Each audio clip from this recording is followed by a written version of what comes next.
आप सभी को मेरा प्यार भरा नमस्कार। स्वागत है आप सभी का एक नए वीडियो में। आज की वीडियो में हम आपके लिए लेकर के हैं एनएमएस एग्जाम 2022-23 का मॉडल पेपर। इससे पिछले वीडियो में हम मैट का बता दिए थे, तो इस वीडियो में हम सेट की बात करेंगे, यानी शैक्षिक योग्यता परीक्षा की, जिसके अंतर्गत 90 प्रश्न पूछे जाते हैं। तो आज की वीडियो में हम उन 90 प्रश्न को देखेंगे कि किस तरह का प्रश्न पूछा जाता है। तो जैसा कि आप जानते हैं कि साइंस से जो है 35 प्रश्न पूछे जाते हैं, जिसमें से फिजिक्स से 11 प्रश्न पूछे जाते हैं, केमिस्ट्री से 11 प्रश्न पूछे जाते हैं और बायोलॉजी से 13 प्रश्न पूछे जाते हैं। तो चलिए देखते हैं कि किस टाइप का प्रश्न पूछा जाएगा एनएमएस एग्जाम 2022-23 में। तो पहला क्वेश्चन लेते हैं। पानी की सतह पर उत्पन्न तरंग प्रकाश तरंग है, अनुदैर्घ्य तरंग है, अनुप्रस्थ तरंग है, कभी अनुदैर्घ्य तो कभी अनुप्रस्थ। तो आप भी कमेंट करके इसका जवाब दे सकते हैं अगर आपको याद है तो इसका सही आंसर है 4। आप मेरे साथ उत्तर देते जाएं ताकि आपको पता चले कि आपने कितना सही बनाया। या आप कॉपी कलम लेके बैठ सकते हैं और इसका उत्तर लिखने का प्रयास कीजिए। आप आंसर भी बताते जाते हैं साथ साथ, तो मिलाइए कि आपका कितना सही होता है, इससे आपकी तैयारी होगी। एक कण r त्रिज्या के वृत्त में गति कर रहा है। आधा चक्कर पूरा हो जाने पर चली गई दूरी तथा विस्थापन क्रमशः होंगे। तो मैं बता देना चाहता हूँ कि इसका जितने भी ऑप्शन है सभी गलत दिया गया, ये क्वेश्चन ही गलत है। बढ़ते हैं आगे।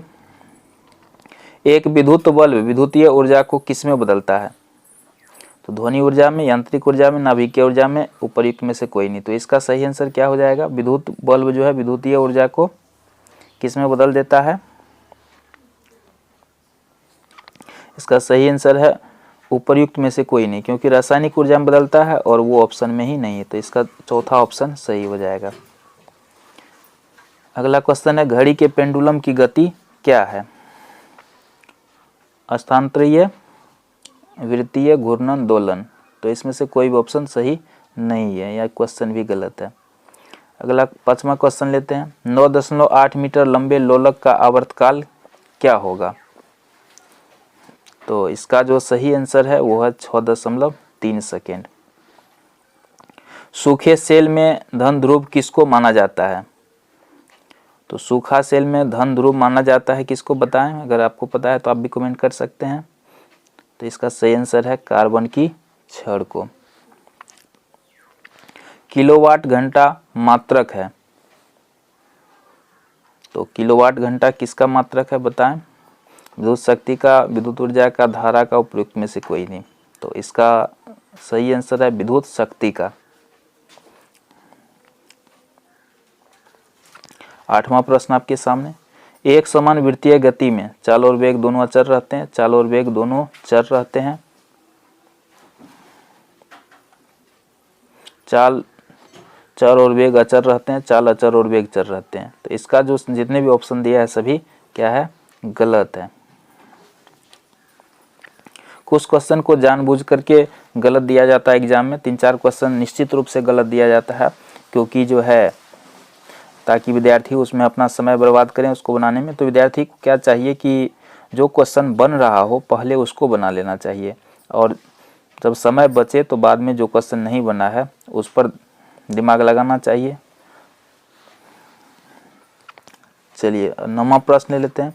1 BOT यूनिट बराबर होता है, तो कितना होता है बताएं। इसका सही आंसर है नंबर 1। विद्युत यूनिट बराबर होता है 1 वाट घंटा के, 1 किलो वाट घंटा के, 1 जूल के, 4.2 जूल के। तो एक विद्युत यूनिट बराबर होता है, तो इसको याद रखेंगे। इसका सही आंसर है 1 किलोवाट घंटा के। एक स्विच सदैव किससे जुड़ा होता है?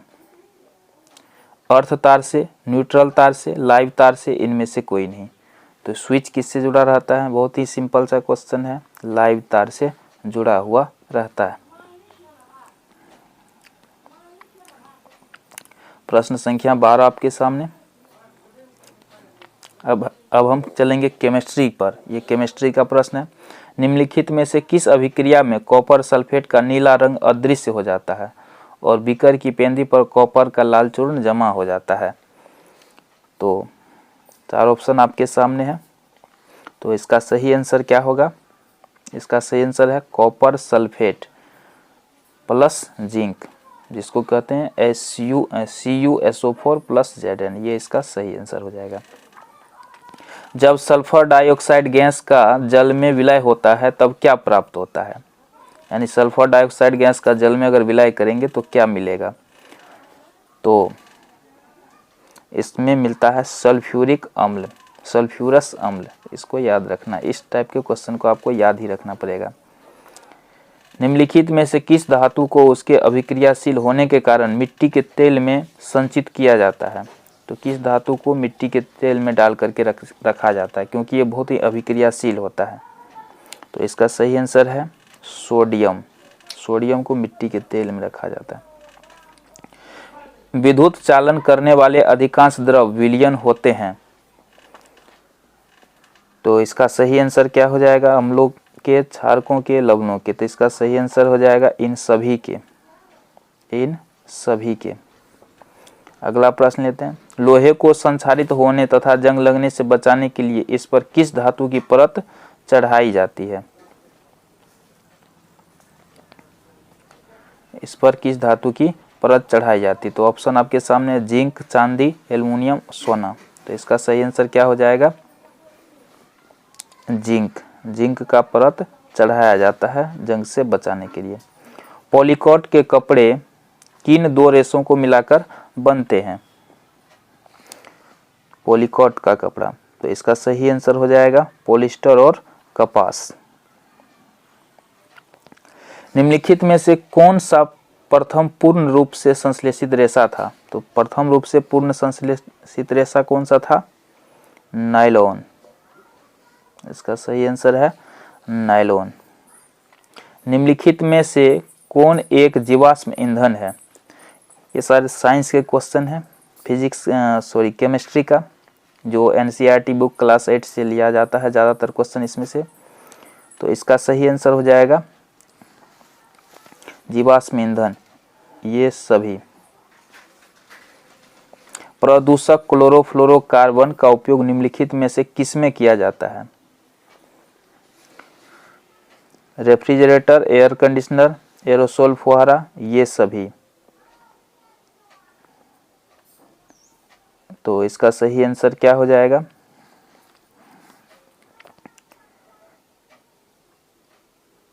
क्लोरोफ्लोरोकार्बन का।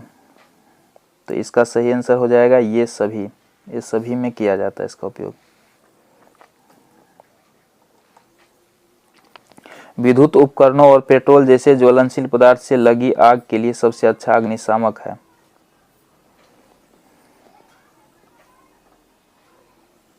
तो सबसे अच्छा इसमें क्या रहेगा, कार्बन डाइऑक्साइड।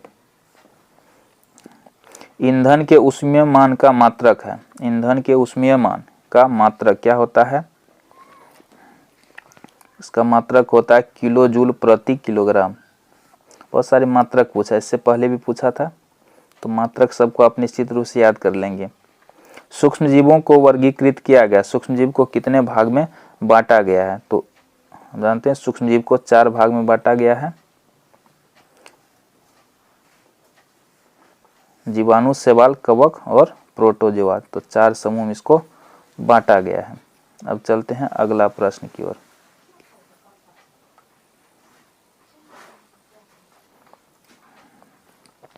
सबसे छोटी कोशिका का आकार है, तो सबसे छोटी कोशिका का आकार पूछा गया है, तो याद रखेंगे सबसे छोटी कोशिका का आकार है 0.1 से 0.5 माइक्रोमीटर तक।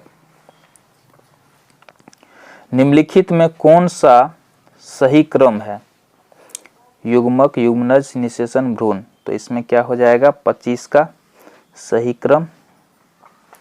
तो इसका सही आंसर है युग्मक, यानी चौथा, पहले युग्मक होता है फिर निषेचन, और फिर निषेचन के फलस्वरूप युग्मनज बनते हैं और उससे भ्रूण का विकास होता है। तो इसका सही आंसर है 4।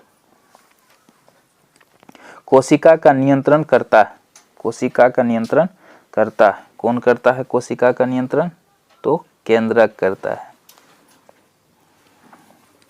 किण्वन की खोज किसने की, तो सारे के सारे जो क्वेश्चन है वो NCERT बुक क्लास 7 से लिए गए हैं, साइंस में ज़्यादातर क्वेश्चन, इसलिए आप अगर तैयारी कर रहे हैं तो क्लास 8 का जो साइंस का बुक है एनसीईआरटी बुक, उसमें से जो भी ऑब्जेक्टिव क्वेश्चन है उसको निश्चित रूप से आप याद कर लें। इस पर मैंने एक वीडियो बना दिया है, class 8 science all objective question, तो आप उसको देख सकते हैं, क्वेश्चन को लिख सकते हैं, उसकी तैयारी कर सकते हैं। बहुत सारा क्वेश्चन तो इसमें कवर हो ही जाएगा। तो 27 का सही आंसर हो जाएगा लुईस पास्चर ने किन वन की खोज की थी। विश्व मलेरिया दिवस की शुरुआत की गई थी। तो मलेरिया दिवस की शुरुआत कब किया गया था? वर्ष 2008 ईस्वी में। किशोरावस्था की अवधि है। किशोरावस्था की अवधि क्या है? 11 वर्ष से लेकर 19 वर्ष तक की आयु को किशोरावस्था कहा जाता है। 30वां प्रश्न ले लेते हैं। पोलियो रोग का रोग कारक है। पोलियो रोग किसके कारण होता है? तो पोलियो रोग याद कर लीजिए, पोलियो रोग विषाणु के कारण होता है। 31वां प्रश्न लेते हैं। पावरोटी के निर्माण के दौरान निम्नलिखित में से कौन सी लोई को फुलाता है? तो पावरोटी के निर्माण के दौरान, तो इसका सही आंसर क्या हो जाएगा? Carbon dioxide. छिम्मीदार यानी दलहनी पौधे में राइजोबियम जीवाणु रहते हैं। कहाँ पे रहता है? तो पौधों की जड़ में रहता है। राइजोबियम नाम का जीवाणु होता है, ये दलहन पौधों के जड़ों में पाया जाता है। बहुत ही इम्पोर्टेंट क्वेश्चन हम बता रहे हैं। जिस टाइप का क्वेश्चन पूछा जाता है परीक्षा में, आप निश्चित से इनको याद कर लें ताकि आप परीक्षा में सफल हो सकें। तो वीडियो को पूरा देखें, और लाइक नहीं किए तो अभी तक तो लाइक तो करना आपका फ़र्ज बनता है, इतना मेहनत से आपके लिए वीडियो लाते हैं। और चैनल को सब्सक्राइब नहीं किए तो वो भी कर लीजिए। रेड डाटा बुक वर्णन करता है। तो 33वां प्रश्न ले लेते हैं। तो 33 का क्या हो जाएगा? सही आंसर संकटा उत्पन्न प्रजातियों के बारे में एक बुक लिखा जाता है, जिसमें कि जिस जाति का जो संख्या बहुत कम है उस सब के बारे में लिखा जाता है। तो ये आप याद कर लें। अभी तक हम कितने प्रश्न ले चुके हैं? 33 प्रश्न ले चुके हैं। तो बढ़ते हैं आगे, 34वां प्रश्न ले लेते हैं। मनुष्य में गुणसूत्र की संख्या होती है। तो मनुष्य में कितने गुणसूत्र होते हैं? तो मनुष्य में 46 गुणसूत्र होते हैं। अगर जोड़ा में पूछा जाएगा तो 23 जोड़ा होता है, और टोटल पूछा गया तो 46। 35वां प्रश्न साइंस का ले लेते हैं। टेस्टोस्टेरोन है। टेस्टोस्टेरोन क्या है? पुरुष हार्मोन का नाम है टेस्टोस्टेरोन। तो याद रखना, पुरुष हार्मोन। अभी तक में 35 क्वेश्चन हो चुका है। चलते हैं अब आगे।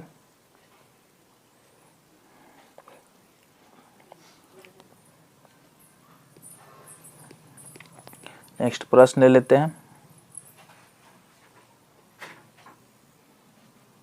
तो अभी तक जितने भी क्वेश्चन लिए हैं सभी साइंस के थे। अब हम लोग चलेंगे सोशल साइंस पर।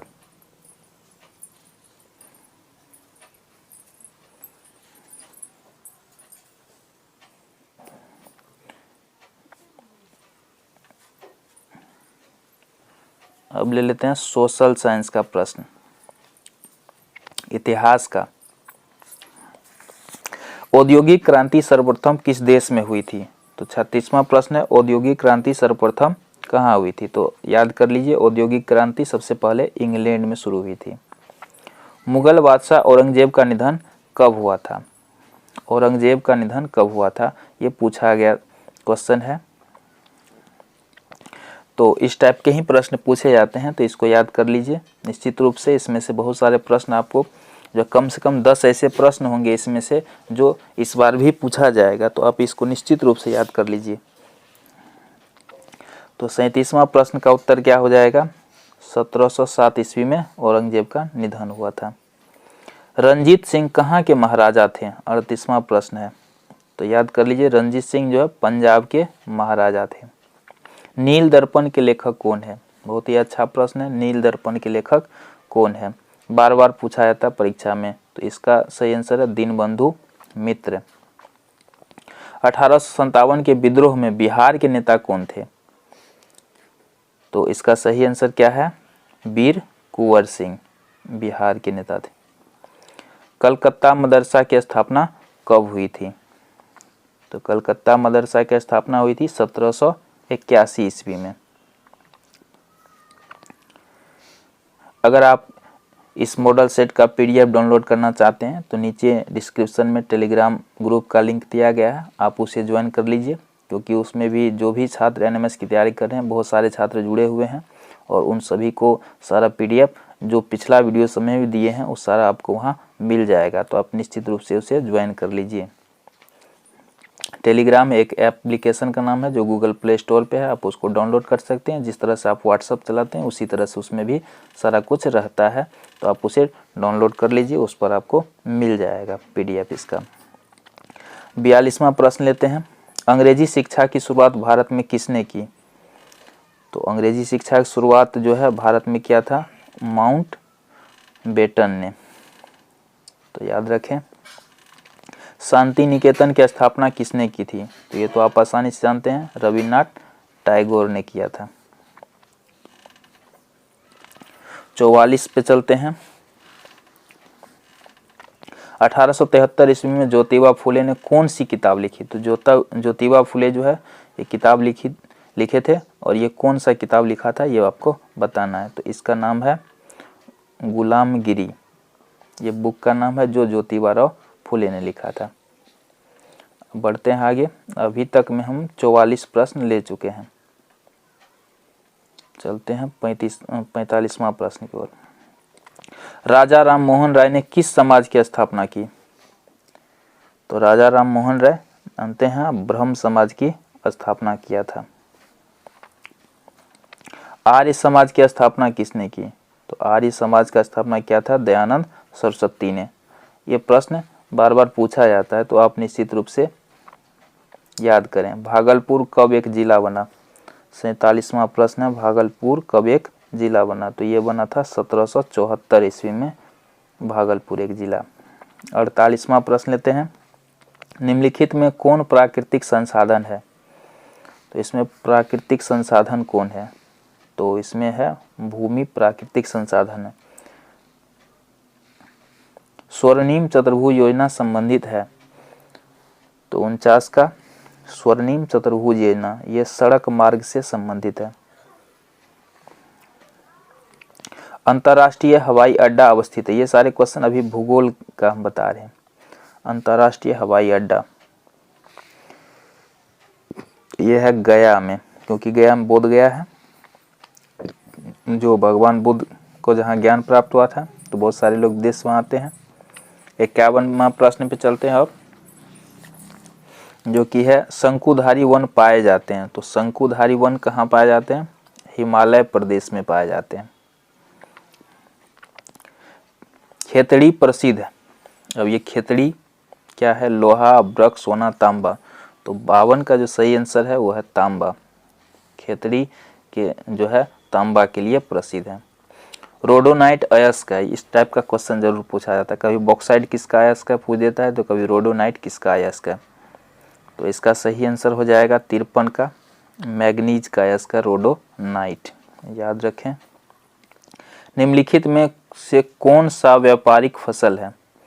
तो 54 का व्यापारिक फसल जिसको तुरंत बेच देते हैं तैयार होने के बाद, तो यह है तंबाकू। सूती वस्त्र उद्योग आधारित है? तो सूती वस्त्र उद्योग जो है कृषि पर आधारित है, इसका सही आंसर हो जाएगा कृषि। निम्नलिखित में से प्रायद्वीप कौन है? तो इसमें प्रायद्वीप कौन है ये बताना है। तो 56 का सही आंसर क्या है? भारत। निम्नलिखित में से कौन ज्वारीय पतन? तो इसका सही आंसर हो जाएगा कांडला। चक्र आरेख जाने जाते हैं? तो ये भूगोल से प्रश्न है, इसका सही आंसर हो जाएगा पाई आरेख के रूप में। निश्चित रूप से आप क्वेश्चन को याद कर लें, क्योंकि इसी टाइप का प्रश्न पूछा जाता है। तो अभी तक हम 58 क्वेश्चन ले चुके हैं। अब चलते हैं सिविक्स की ओर। निम्नलिखित में कौन भारतीय संविधान की एक मूल विशेषता नहीं है? तो धर्मनिरपेक्षता, राजतंत्र, स्वतंत्र न्यायपालिका, संघवाद। तो इसका सही आंसर क्या हो जाएगा? राजतंत्र। भारतीय सर्वोच्च न्यायालय के न्यायाधीशों की नियुक्ति कौन करता है? तो इसका सही आंसर हो जाएगा राष्ट्रपति। न्यायाधीश की नियुक्ति कौन करेगा? सर्वोच्च न्यायालय के न्यायाधीश का राष्ट्रपति करेंगे। बिहार विधानसभा में सदस्यों की संख्या कितनी है? तो याद कर लीजिए 243 सीट है बिहार विधानसभा में। मुख्यमंत्री कौन हो सकते हैं? कौन बन सकता है मुख्यमंत्री? बहुमत दल का तो नेता ही ना बनेगा मुख्यमंत्री। राज्य विधानसभा की बैठकों की अध्यक्षता कौन करता है? तो 63 का बताना है। राज्य विधानसभा की बैठकों की अध्यक्षता कौन करता है? तो इसका सही आंसर हो जाएगा विधानसभा के अध्यक्ष।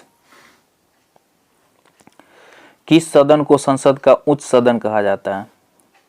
तो याद करें राज्यसभा को संसद का उच्च सदन कहा जाता है। निम्नलिखित में से कौन संघीय राज्य की विशेषता है? तो अभी है हम लोग 65 नंबर पे। तो 65 का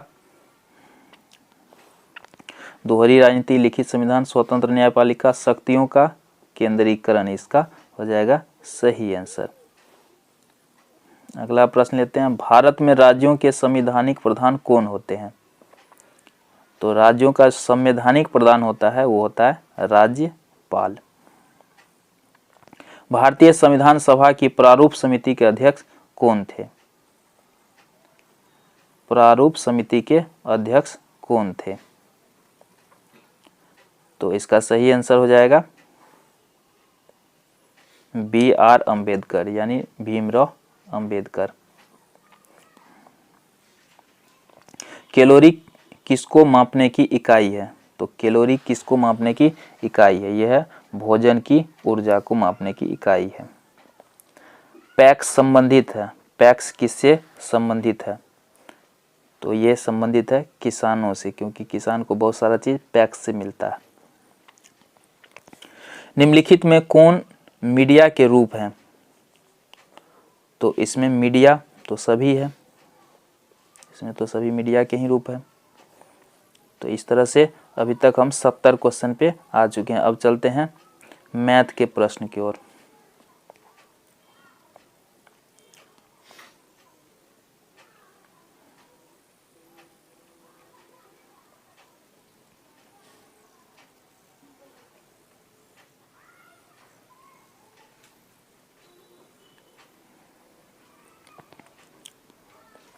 तो मैथ में इस तरह से क्वेश्चन पूछे जाते हैं, हम इसका आंसर बना देते हैं। आप इसको लिख करके कॉपी पे सॉल्व कर सकते हैं। 71 का है किसी वास्तविक संख्या a के लिए। तो इस तरह का प्रश्न है। 71 का सही आंसर हो जाएगा 2। 72 का आप देख सकते हैं क्वेश्चन आपके स्क्रीन पर है। आप इसको वीडियो को रोक करके लिख सकते हैं क्वेश्चन और फिर इसको बना सकते हैं। इस तरह के प्रश्न मैथ में पूछे जाते हैं। तो 72 का सही आंसर है वो है 4। एक आयत की लंबाई और चौड़ाई का अनुपात 6.5 है। इसकी परिमिति 44 सेंटीमीटर है। आयत का क्षेत्रफल कितना होगा? तो ये आपको निकालना है। आप बना सकते हैं कॉपी में लिख करके। तो 73 का सही आंसर है 4।